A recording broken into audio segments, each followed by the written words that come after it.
नमस्कार दोस्तों, आप देख रहे हैं उत्तर प्रदेश में 2022 के विधानसभा चुनाव को लेकर मचे घमासान पर क्लाउन टाइम्स की विशेष कवरेज। पहले तो शिवरात्रि की ढेर सारी शुभकामनाएं आपको।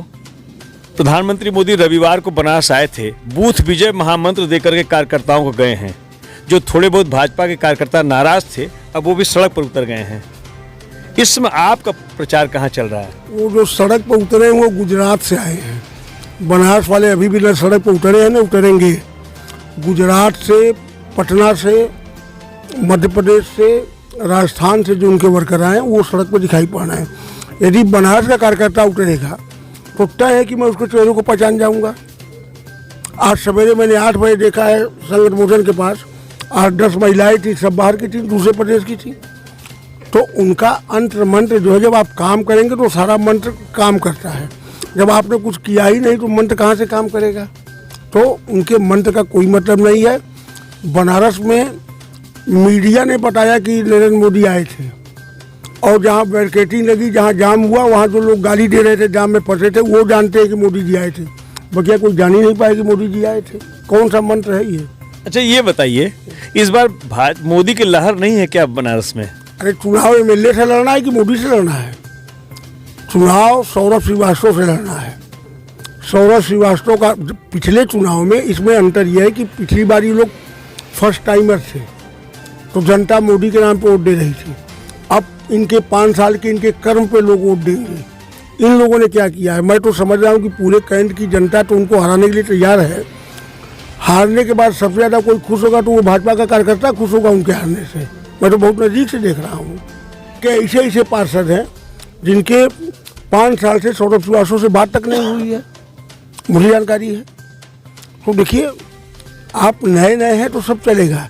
आप 5 साल आपने क्षेत्र में काम किया है ना, आप एमएलए हैं ना, और भाजपा का जो पार्षद है, आप उसका काम नहीं करेंगे, आप उसे गाली दे के भगा देंगे, आप उससे मिलना नहीं चाहेंगे तो अवसर रहेगा क्या? हम ही ऐसा करेंगे तो हमारे साथ कौन रहेगा? जनता के बीच जब आप जनसंपर्क कर रहे हैं, क्या उनकी समस्याएं हैं जो उन्होंने आपको बताई है और जो आप अगर विधायक बनेंगे तो उसको पूरा करेंगे? यानी कि समस्याएं मैं अपनी नज़र से देखता हूँ। जनता बताती है, जनता की अलग अलग समस्याएं होती हैं। शिवपुरवा जो है वो उनके घर से 50 मीटर दूर है, और मैं जब गाड़ी से उतर के निकला और जो उस रास्ते की स्थिति है, मतलब यदि शाम को 6 बजे के बाद कोई उस रास्ते पर जाएगा तो वो गिर जाएगा। और थोड़ा सा नहीं, करीब हमें लगता है कि 3-4 किलोमीटर ये स्थिति है। उनका घर वहाँ से दिखाई पड़ रहा था विधायक जी का। सारे गरीब लोग हैं, बिंद बस्ती है। मैं घूम रहा था, कोई अपना सीवर दिखा रहा है, कोई नाली दिखा रहा है, कोई रास्ता दिखा रहा है।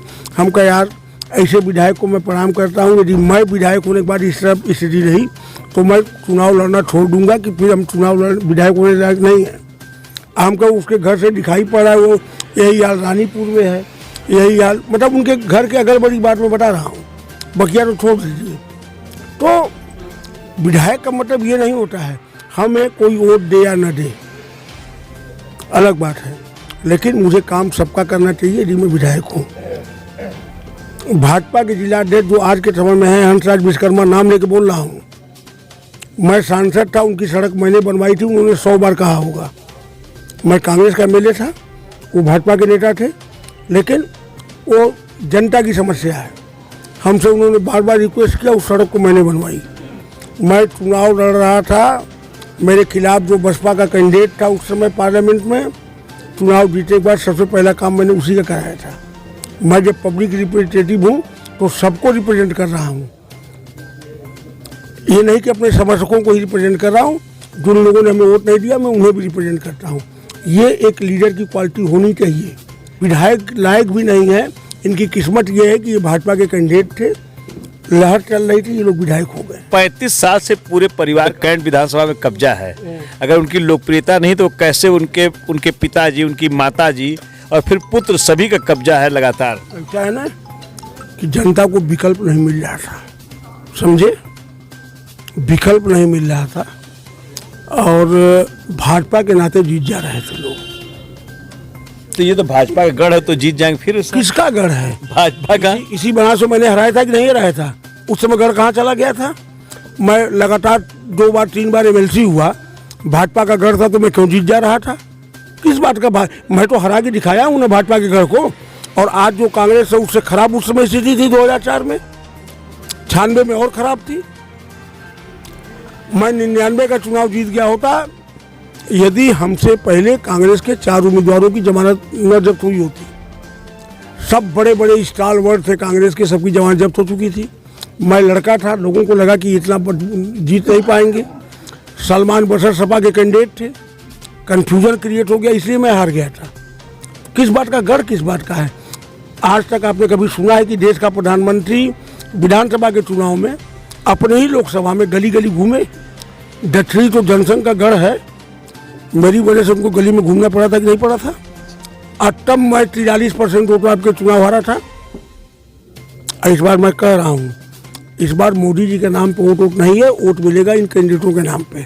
कैंडिडेटों का कर्म बताएगा कि आपने क्या किया क्या नहीं किया है। समाजवादी पार्टी के लोगों ने तो आपको पूजा यादव के नाम पे एक डमी प्रत्याशी दे दिया है, इस बारे में आप क्या कहना चाहेंगे? मैं डमी नहीं कहूँगा। पूजा यादव मेरी बहन है, उसे टिकट मिला है, मैं उसे बधाई दूंगा कि कम से कम पब्लिक पॉलिटिक्स में वो आ गई। मैं डमी नहीं कहता, डमी आप करें मैं नहीं कहूँगा। मतलब सपा का वोट भी आपको मिल रहा है? इसमें भी मैं कुछ नहीं बोल सकता। अब ये सपा वाले जानेंगे, मैं कैसे समझ जाऊंगा कि वोट मिलेगा कि नहीं मिलेगा, मैं कैसे कहूँगा? नहीं, लेकिन ये संदेश है कि दक्षिणी में कांग्रेस ने डमी दिया है और कैंट में सपा ने डमी दिया है ताकि भाजपा को रोका जा सके। मैं ये भी नहीं कहूँगा कांग्रेस ने डमी दिया है। कांग्रेसी कैंडिडेट वहाँ लड़ रही है, यहाँ सपा लड़ रही है, तो मेरी निगाह में तो दोनों कैंडिडेट हैं। लेकिन अंदर खाने की जो खबर है कि सांसद जी ने ही प्रत्याशी तय कराया है, गलत बात है। ये सब सांसद जी नहीं करते। मैं जब चुनाव शुरू होता है तो मैं आंख मूंद के अपना चुनाव लड़ता हूँ। इन चीज़ों पर मेरा दिमाग जाता ही नहीं है। मेरा सौभाग्य है कि बनारस के लोग हमें पसंद करते हैं और दल से ऊपर उठ के भी लोग मुझे वोट करते हैं, ये सत्य है। आज मैं गया था एक जगह, वहाँ संस्कृत के पंडित जी लोग बैठे थे और वो लगातार उनका जो है कोई पूजा चल रही है जिसमें 100-200 लोग थे और वो विश्व शांति के लिए उनका यज्ञ चल रहा है। तो मुझे बुलाया गया था, मैं गया और जो उनके सबसे बड़े गुरु हैं उन्होंने माइक लेके घोषणा की, ये लड़के हमारे साथ थे, माइक लेके घोषणा किया उन्होंने कि भाई आप लोग किसी दल के होइए लेकिन यहाँ दल नहीं राजेश मिश्रा लड़ रहे हैं, आप जहाँ भी पूजा करने जाइए कहिए सबसे कि राजेश मिश्रा को वोट देना है। तो ये मेरे लिए आशीर्वाद है ना। वो कोई, मैं तो वहाँ वोट मांगने गया नहीं था, उन लोगों ने बुलाया था, मैं चला गया था। तो देखिए होता क्या है ना कि आदमी का जो काम है, आदमी का जो व्यवहार है, आदमी का जो रिश्ता संबंध है, वो सब भी काउंट करता है चुनाव में। सिर्फ मोदी जी योगी जी नहीं काउंट करते, ये सब भी काउंट करता है। और मैं ये मानता हूँ कि जिस नेता के अंदर घमंड आ जाएगा वो समाप्त हो जाएगा। इस बार संकट मोचन के महंत ने एक महामंत्र दिया, बकलोल बनाम गोल्ड मेडलिस्ट। अब मोदी जी का एक महामंत्र बूथ विजय सम्मेलन के माध्यम से जो उन्होंने महामंत्र दिया, कौन सा मंत्र हावी रहेगा इस बनारस में? कि महंत जी बीएचयू के प्रोफेसर भी हैं, महंत भी हैं, बीएचयू के प्रोफेसर भी हैं। उनके पिताजी भी हेड ऑफ डिपार्टमेंट थे, आज महंत जी हेड ऑफ डिपार्टमेंट है इंजीनियरिंग कॉलेज के। और मोदी जी और जो उनके दल के लोग हैं वो विद्वान पुरुष हैं। वो कभी कबीर को और किसको एक साथ बैठा देते हैं, कभी वो कहते हैं कि ये बांग्लादेश में चला गया था, वो इसी बनारस में वो दुर्गा जी की मूर्ति को कनाडा से खोज के लेके चले आते हैं। उनके जो मोटे भाई हैं, मोटा भाई जिसको बोलते हैं, वो कहते हैं कि 12वीं पास कर लीजिए, इंटरमीडिएट में एडमिशन ले लीजिए तो आपको लैपटॉप देंगे हम।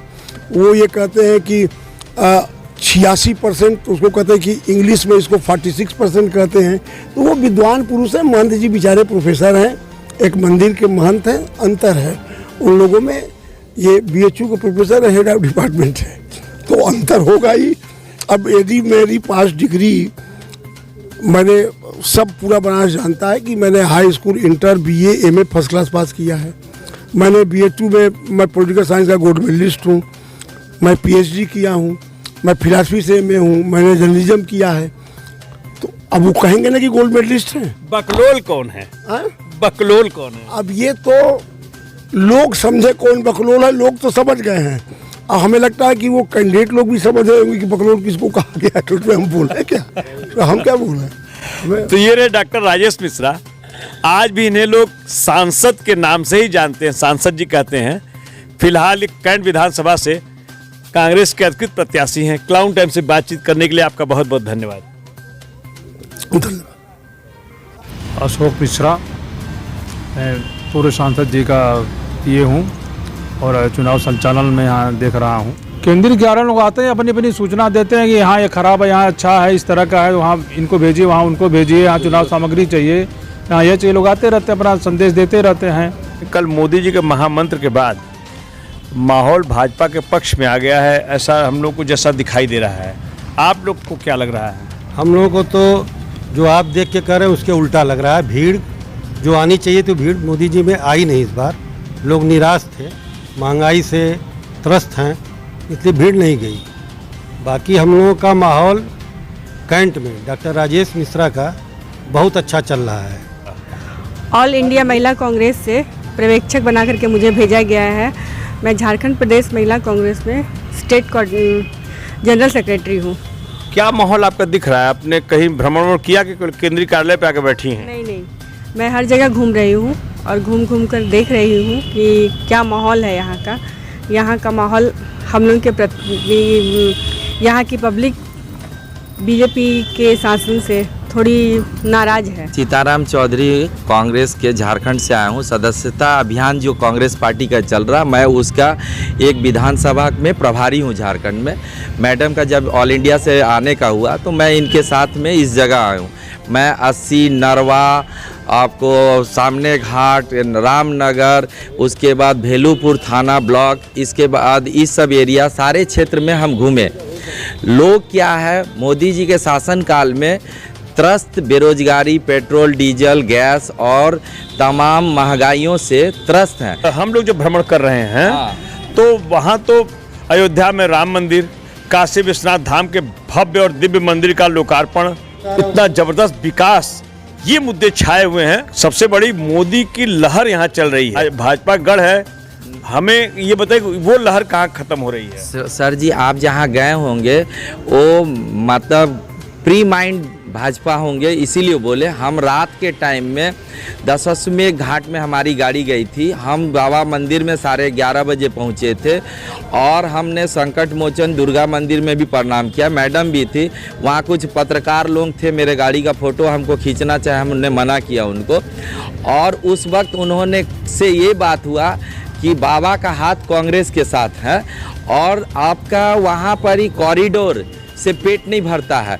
और कॉरिडोर वो क्या किए हैं, मणिकर्णिका घाट के साथ से उनका अगर स्थिति है तो दशमेश घाट जो साहू होटल के सामने वाले एरिया जो गली है उसको तोड़ के दिखाएं।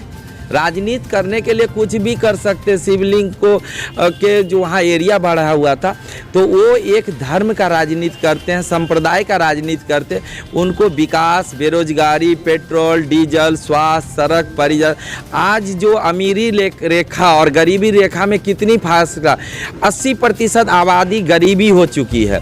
राजेश मिश्रा एक विकल्प है उस लोगों के लिए और राजेश मिश्रा एक परिवर्तन की लहर है। और हमने जिस क्षेत्र में गिरा, गुप्त मतदान है और मतदान के अंतिम दिन में मैं बाहर से आया हूं और मैं किसी से कोई मेरी रिश्तेदारी नहीं है। जो ब्राह्मण भाजपा के वोटर थे वो ब्राह्मण आज वोट देने जा रहे हैं राजेश मिश्रा को, क्योंकि राजेश मिश्रा एक प्रतिष्ठा है, राजेश मिश्रा एक समाज सेवक है, राजेश मिश्रा एक लोगों के सुख दुख में दर्द के भागी है। राजेश मिश्रा कांग्रेस और भाजपा नहीं, वो एक व्यक्तित्व है, वो एक नेता है जो जन के दुख में और सुख में, उसके दर्द में शामिल होने वाला एक ऐसे व्यक्ति है राजेश मिश्रा। और हमारा यहाँ विजय हो रहा है। तो ये रहे सीताराम चौधरी जो झारखंड से पर्यवेक्षक बनकर आए हैं। इन्हें ये भरोसा और विश्वास है कि इस बार कैंट में राजेश मिश्रा का परचम लहराएगा। क्लाउन टाइम से बातचीत करने के लिए आपका बहुत बहुत धन्यवाद। धन्यवाद। यहाँ के समस्त पत्रकार बंधुओं को मैं सादर निवेदन करता हूँ कि जनता ठान चुकी है परिवर्तन की लहर, आप भी इसमें अपना योगदान दें।